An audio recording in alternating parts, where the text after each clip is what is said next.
I'm ready, Miss Hunt. The usual, Father. God bless you. You're the worst prompter we've ever had. You're Fired. fired!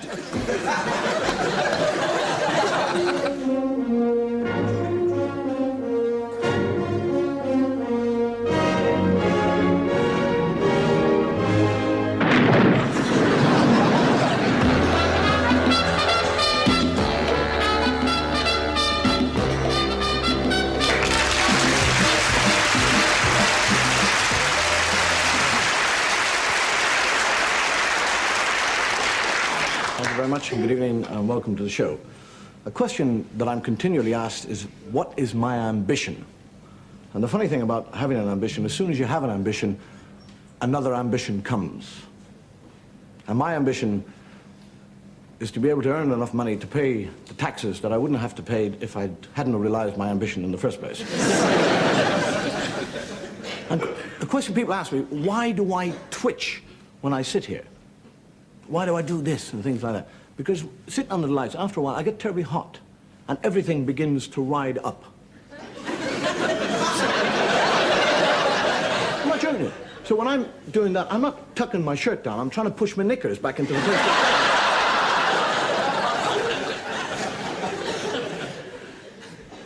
The Irish, as a nation, people, we have a different attitude to life than the English. For example, you get the Englishman driving in Ireland in a long car, and he stops a fellow who's sitting on the fence, and he said, "Excuse me, could you tell me where Tabacari is?" And he said, "Ah, sir, it's about 12 miles down the road. But in a car that long, you should be able to do it in about 9 miles. And the Englishman said, "What do you do?" He said, "What do you mean, sir? What do I do?" He said, "What's your job?" He said, "I don't have a job." He said, "You mean you don't work?" He said, "I don't work, sir." He said, "You mean you do nothing?" He said, "I do nothing." He said, "You should work. You should get off your bottom and work." He said, "Why?" He said, "So you would get a lot of money." He said, "What would I do with the money?" He said, "You would save it." He said, "What would I do if I saved it?" He said, "You would save it, and when you're 65, you would retire. And then you'd have all that money." He said, "What would I do?" He said, "You do nothing." He said, "I'm doing nothing now." You get the two fellows talking, and one says, Where's Sean? I haven't seen him for years." "Ah," he said, "well, he was walking down the road and he saw a big sign which says, 'Drink Canada Dry,' so we went."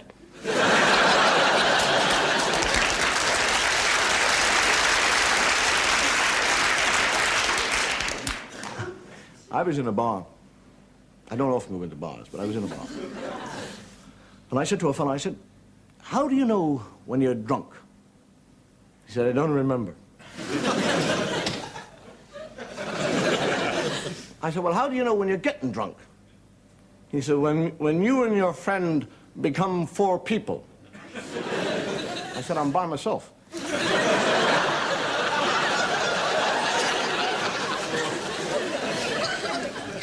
You get a drunk driving across a zebra, not driving, walking across a zebra crossing. And all of a sudden a car comes around the corner, right into him. He picks himself off the ground. A woman leaps out of the car and she says, "Are you all right?" He said, "Yeah, I'm all right. Forget about it. It's okay." Well, next day he's walking across the same zebra crossing. Same car, same woman. "Are you all right?" He said, I'm okay. Third day, walking across the same car, same woman. Right into him again. He picks him up. He said, "Oh, all right there. I'm okay, lady.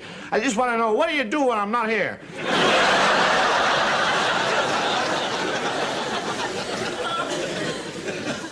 You get a drunk. New Year's Eve, Trafalgar Square. Walks up to one of the lions and he says, "Dougie." "Hi, Dougie. Dougie, I got a sticky, Dougie. Go get the sticky. Dougie." Throws the stick into the pond. The lion doesn't move. "Very disobedient dog." And he gets into the pond and he's watching around in the shallow end looking for the stick. And he looks up and there's Nelson looking down at him. And he says, "Don't jump! It's the shallow end!"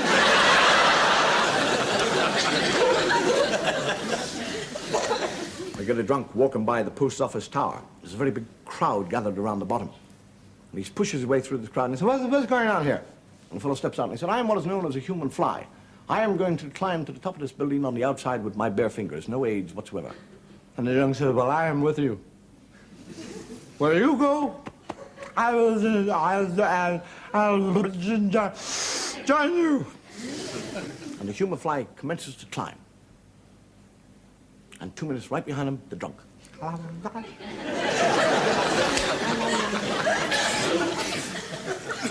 The human fly gets to the top. 2 seconds later, right behind him, the drunk. So what are you going to do now? He said, I'm going to jump off. He said, well, I am with you. And the human fly jumps off, and halfway down he goes, a miniature parachute. And the drunk goes, shoom, right past him. Looks up and says, chicken!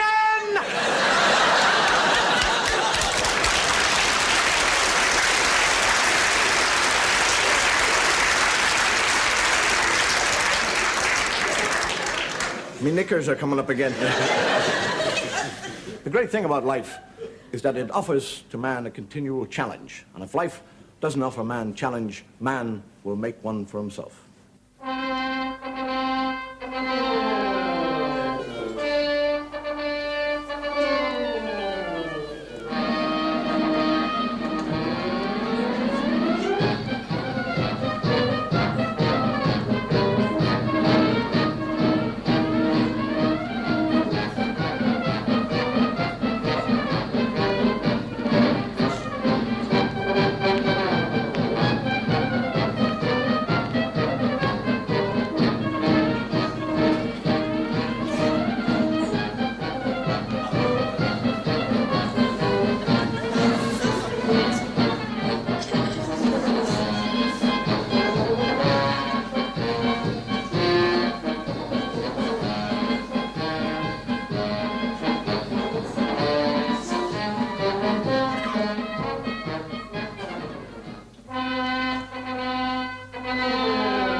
Today we're perhaps more affluent than we've ever been in man's history.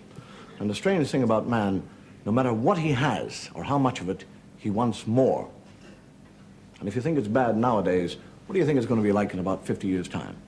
Can you imagine the year 2020 and the shop steward talking to his members?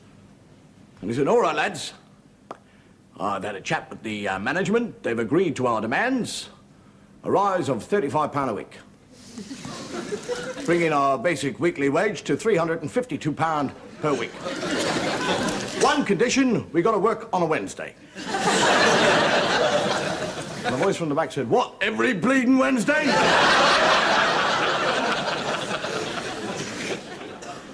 But if we have all this leisure, what are we going to do with it? Fishing provides an outlet for 3 of man's basic needs. It fulfills his need to relax, fulfills his need to hunt, and it fulfills his need to tell bigger lies than anybody else. The other lady turns to her husband. She said, how many fish did you catch last week? He said, 6. She said, I thought so. That fishmonger has charged us for 8.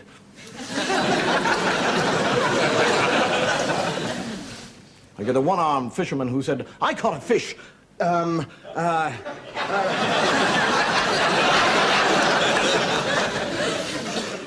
Man has many ways of occupying his leisure time.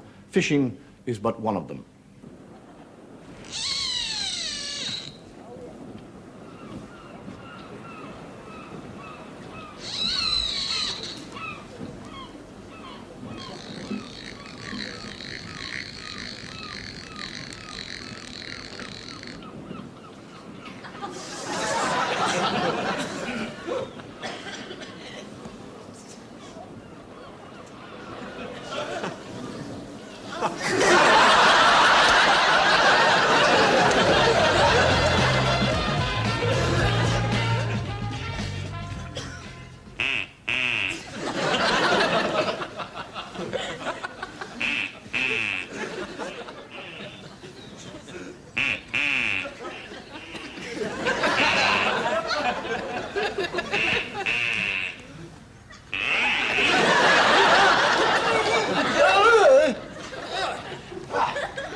told you that 1,000 times. I said, if I've told you that once, I've told you that 1,000 times.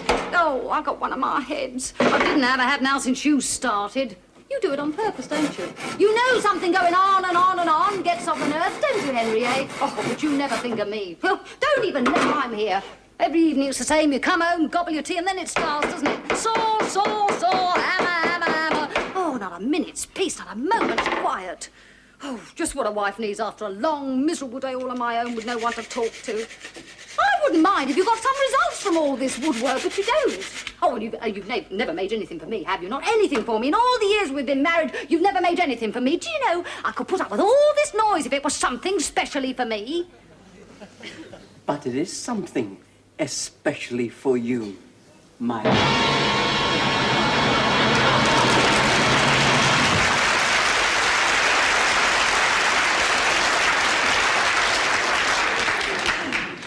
There's no doubt that women are basically different than men. I don't mean physically, I mean mentally. They have a completely different outlook to men. For example, you get the man talking to a very beautiful lady and he said, I think you're rather beautiful. And I'm going to buy you a drink. She said, you're not. And he said, when you finish that drink, I'm going to buy you another drink. She said, you are not. And he said, I'm going to take you out to a large champagne supper. She said, you are not. And he said, I'm going to take you dancing. She said, you are not. He said, I'm going to take you back to my apartment, soft light, sweet music, nightcaps, and I'm going to make love to you. She said, you are not. And he said, I am not going to take any precautions. She said, you will.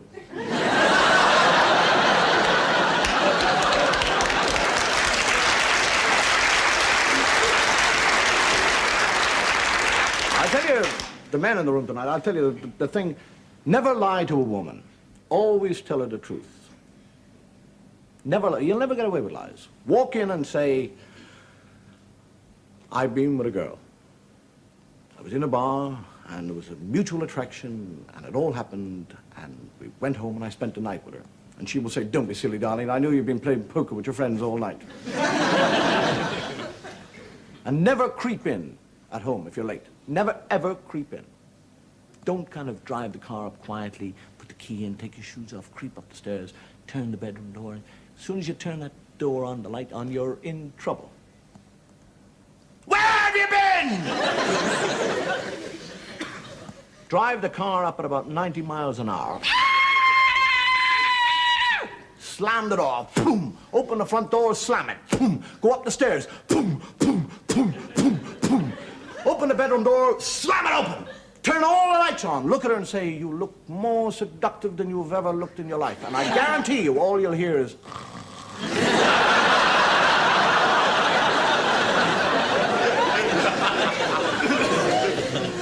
There's no doubt that women are more logical than men. They're much more determined to have their own way.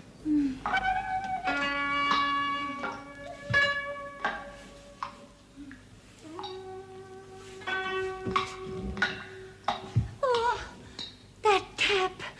Drip, drip, drip. Oh, it is no good. I cannot sleep. That dripping tap is driving me insane. Oh, husband, do something. All right. Oh. Okay. Oh.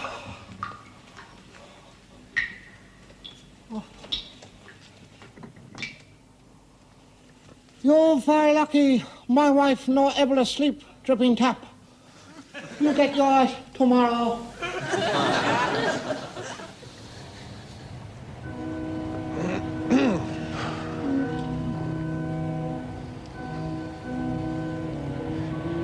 Most unusual. Yeah.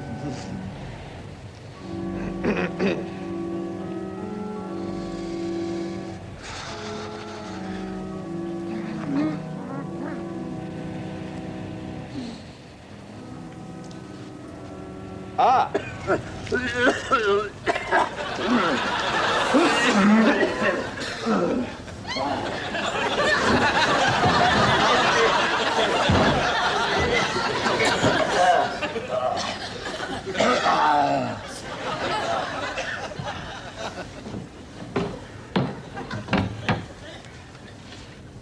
Always said he'd be late for his own funeral. Dear John, I've been bad to you. I've been unfaithful. I can't help it. I need other men. I know that you love me. I know that you're disappointed in me. But I feel one of us should have the chance to start all over again. So I'm going to end it all.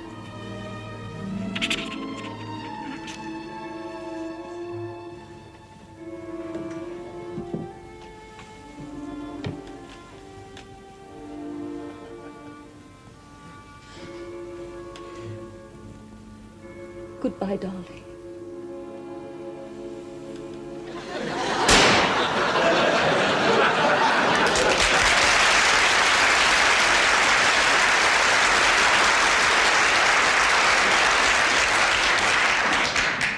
Good book says, as you sow, so shall you reap. And as you gathered, I've got a garden of weeds. If you're good in life, you'll go to heaven. If you go to heaven, they'll give you wings and a harp, which to me is hell because I can't stand heights in the harp music. God. And an Irishman dies, go to heaven, St. Peter says, where do you come from? He said, Ireland. He said, well, not make us Jew for one. The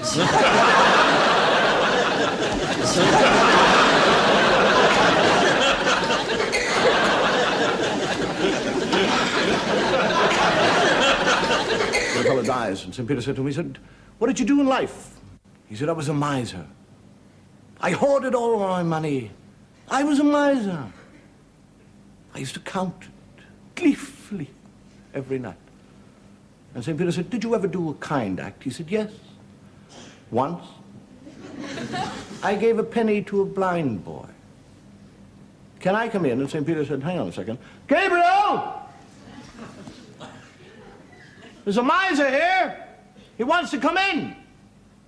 He said he gave him a penny to a blind boy once. What'll I do? And Gabriel says, give him tuppence and tell him to go to hell.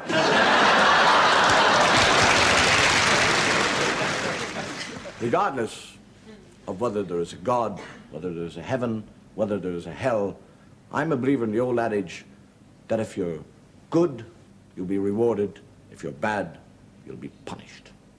I'm afraid this is going to hurt me more than it will hurt you.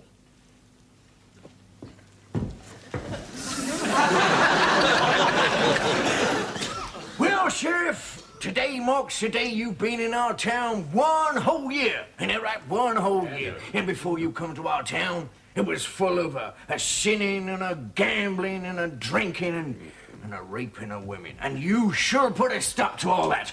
So in recognition of what you done, me and the townsfolk got together and we planned a little surprise for you. Well, I'll be hanged. You guessed. Before we shoot you, would you like a last request? You mean I have a last request? Sure, everybody has a last request. I would like a woman. Okay. Señorita.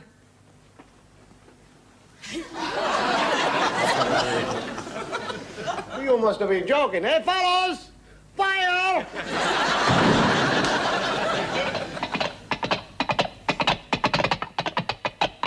Wait! You're reprieved! A reprieve from His Majesty! You're free! A king's pardon! I'm free! I'm free! I'm free!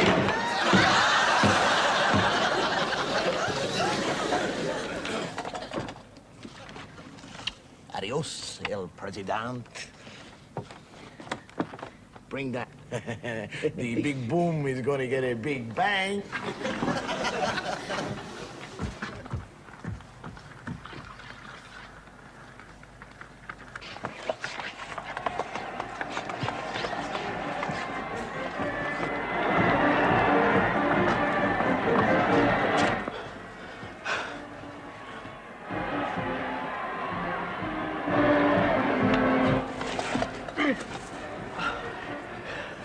Where's my plunger? The plunger? I thought you said bring the dynamite.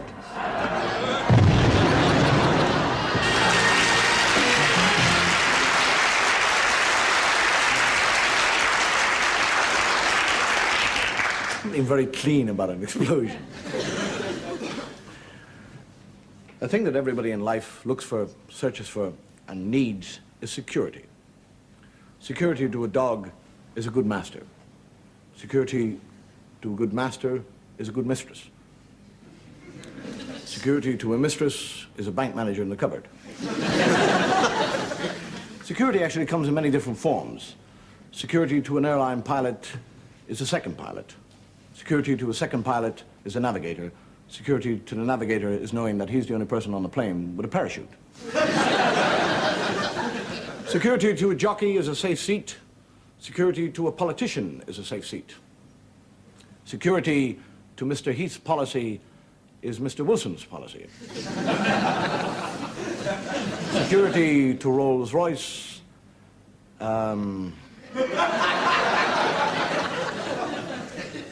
security to a child is a thumb or something warm and cuddly. And so the beautiful princess married the prince, and they lived happily ever after. Oh, wasn't that a lovely story? Oh, it's time to tuck you up now, dear. You've got your water and your nightlight. Is that all right? What's that? Oh, you want your bunny. Oh, you want cuddles with your bunny. All right, dear. Granny will get it.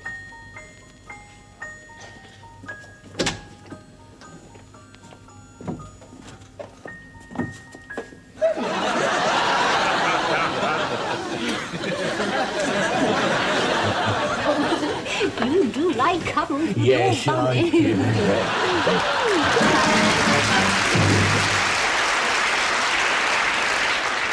And here are some of my favorite bedtime stories.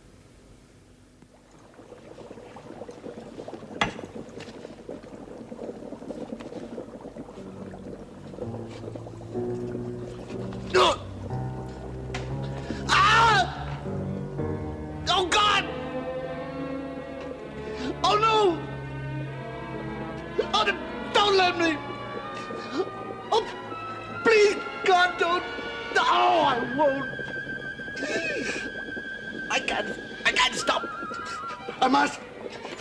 I must! I must! I must!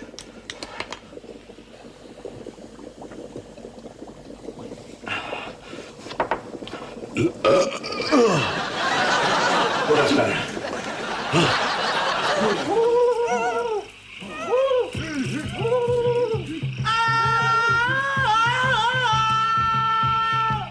Tarzan!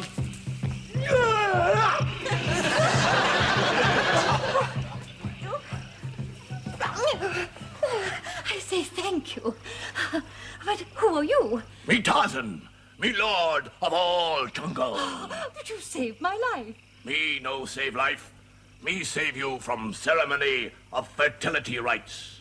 What does that mean? That mean every member of tribe make love to you.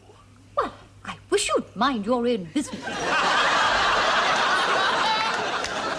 Where this arrow lands, that is the place to bury me. Right, Robin?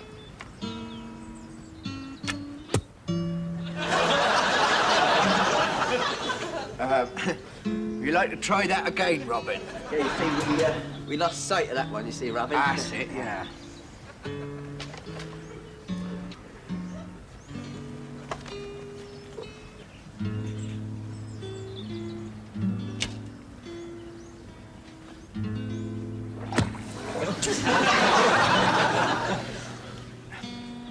Once again, Robin, just for luck.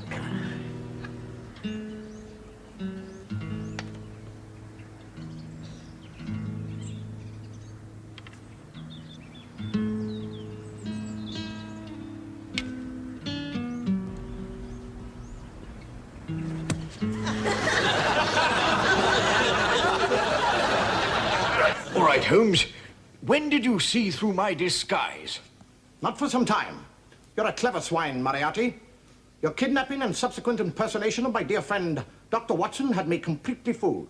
God, Holmes, what gave me away? Well, I thought my disguise was perfect, well, even down to my voice. There is no doubt, Moriarty, that you are a rogue and a scoundrel.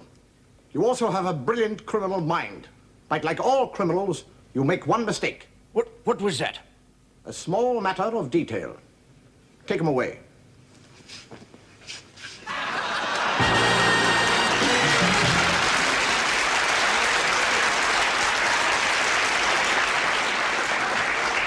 Let us now take a second look at man accepting his man-made challenge.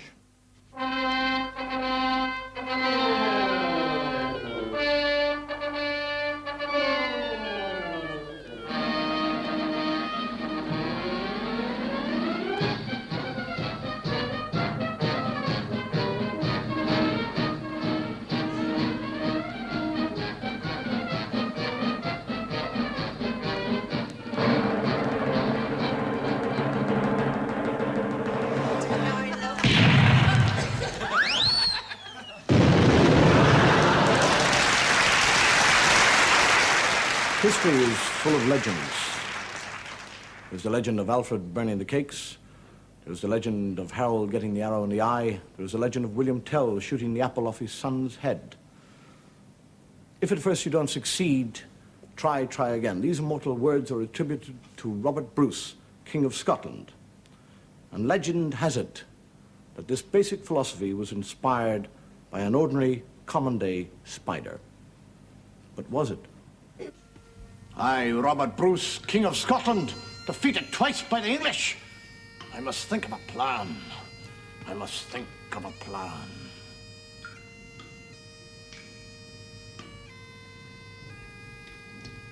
I must think.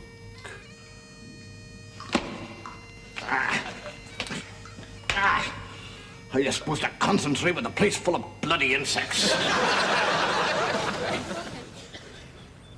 Fear not, my son. I am the greatest shot in Switzerland.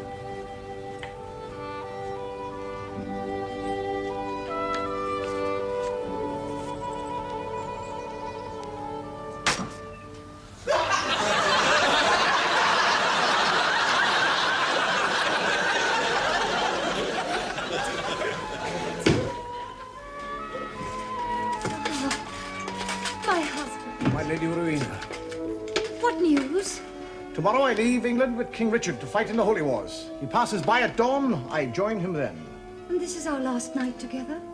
Our last night together. Perhaps forever. Oh, one last night of love. Rowena. William.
Rowena.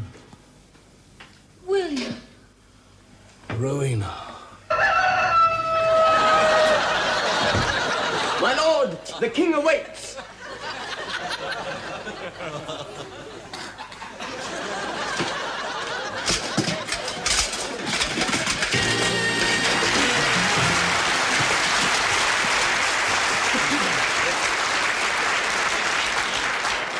The oldest profession in the world is soldiering.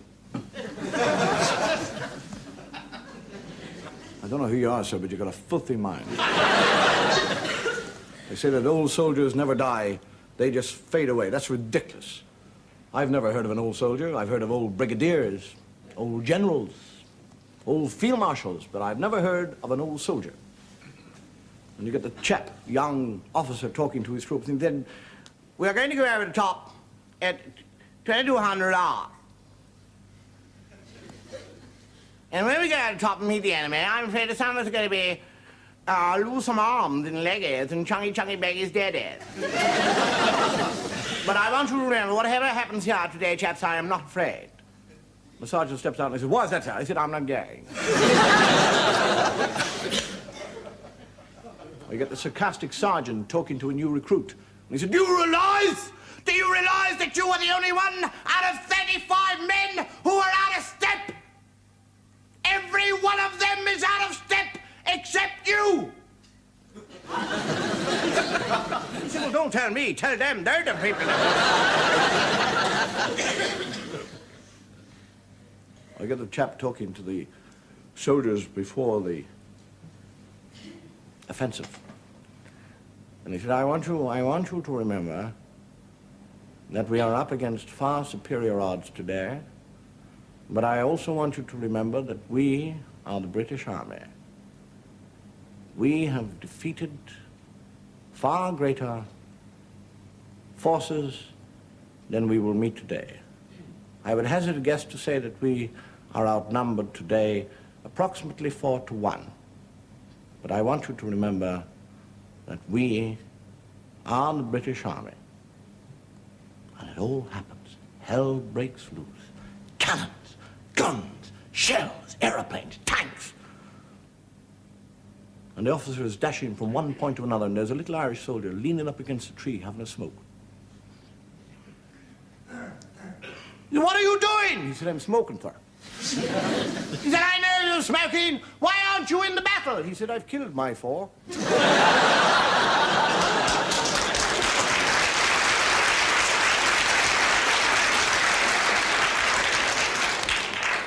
But there was a time when opposing armies would line up against one another.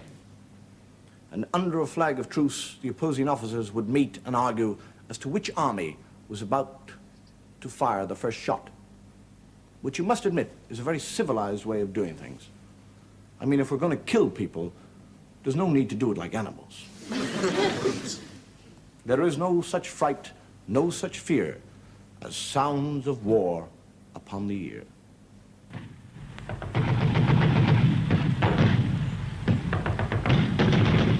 I don't like it, Sergeant. Oh, don't you, sir? I'll change it.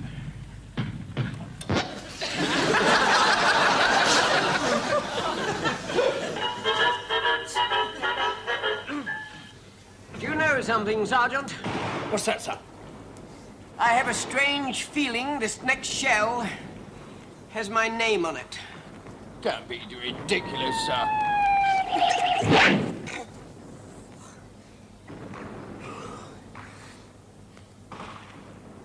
Beg pardon, sir, but what is your name?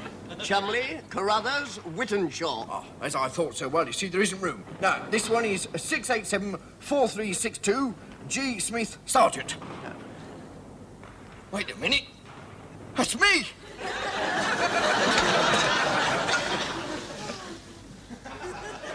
Well, here we are again, Sergeant. Sir. This one is quite safe as long as it keeps ticking. I see, sir. It stopped ticking, sir. Yeah.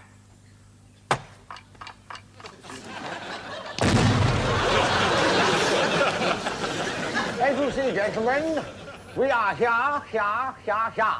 And the enemy are there. If there is an enemy offensive, I expect his tanks to break through right here.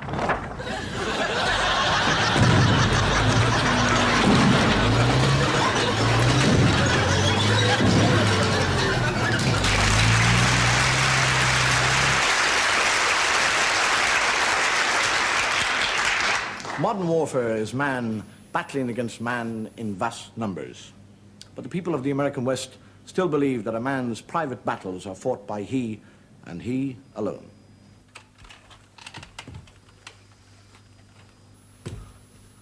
Howdy, stranger. Howdy. You the sheriff? Yep. You know who I am? Nope. My name's Dan McGraw. Howdy, Dan McGraw. You remember Archie McGraw? Yep. He's my brother, and you beat him up. Yep. You know what I'm gonna do? Nope. I'm gonna give you the greatest horse whipping you ever had. You're gonna do what? I said I'm gonna give you the greatest horse whipping you ever had. Thomas?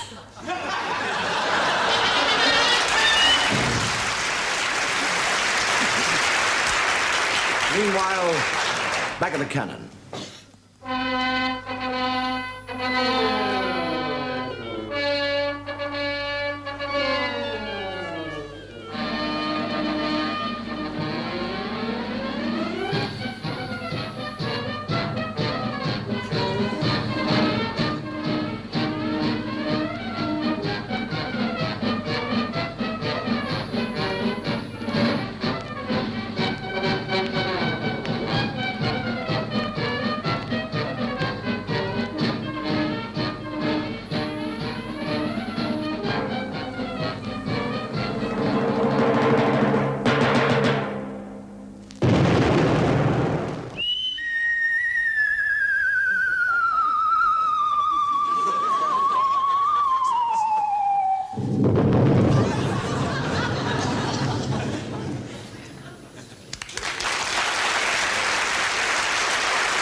That was a bit hard to do, that one.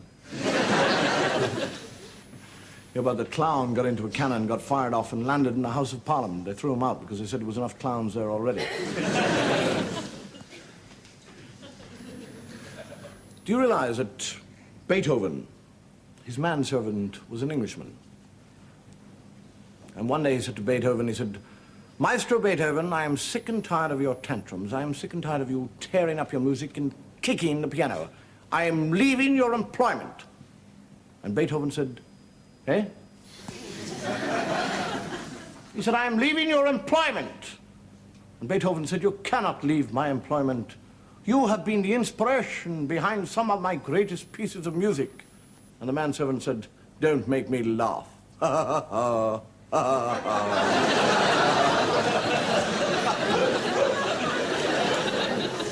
It's a funny thing, actually, by helping people. I've got a very good friend of mine who was a priest. He was, but he's a nice one. And he told me a true story. From Dublin, they run excursions to the Isle of Man. And these two fellows went over there on a day excursion. And they were in a bar, and they met another Dublin fellow, and they got talking about Dublin, and they chatted on. They went off to another bar and had a few more drinks. Finished up in a club, had a few more drinks, the whole thing. Got back to the ship. And the fellow that they'd met in the Isle of Man is stoned out of his mind. He goes fast asleep.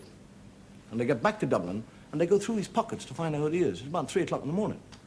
And they find out it's a fellow called Michael Kelly. And he lives in Gleeson Street. So they go to Gleeson Street. This fellow sagged over the arm. Knock on the door, and about 2 minutes later, a window opens up, and a woman leans out.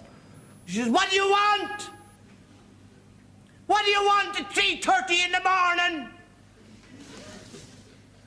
And they said, "We have your son Michael here." She said, "You can't have me son. He's on his honeymoon in the Isle of Man."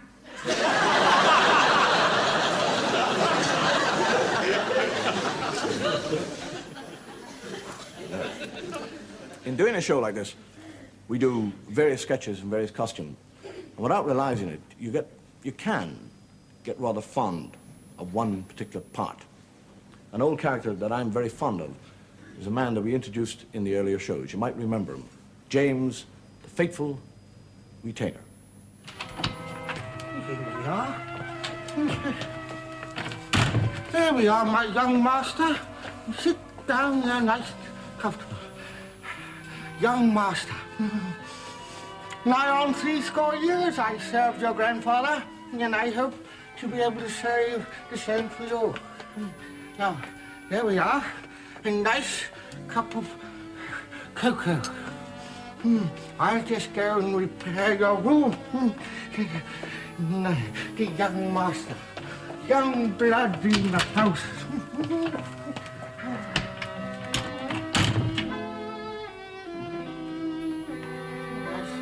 Young man. Just like his grandpa. Here we are.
Your room's ready, young master.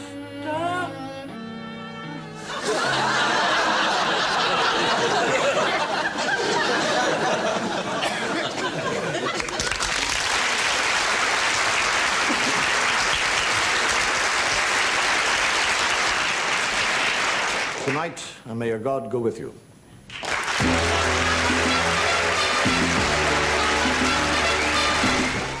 More comedy with Mock the Week at 11:15. Ice hockey in cars and blasting a small saloon off a ski jump. Great stuff. It's Top Gear Winter Olympics special next on BBC Two. Do not go anywhere.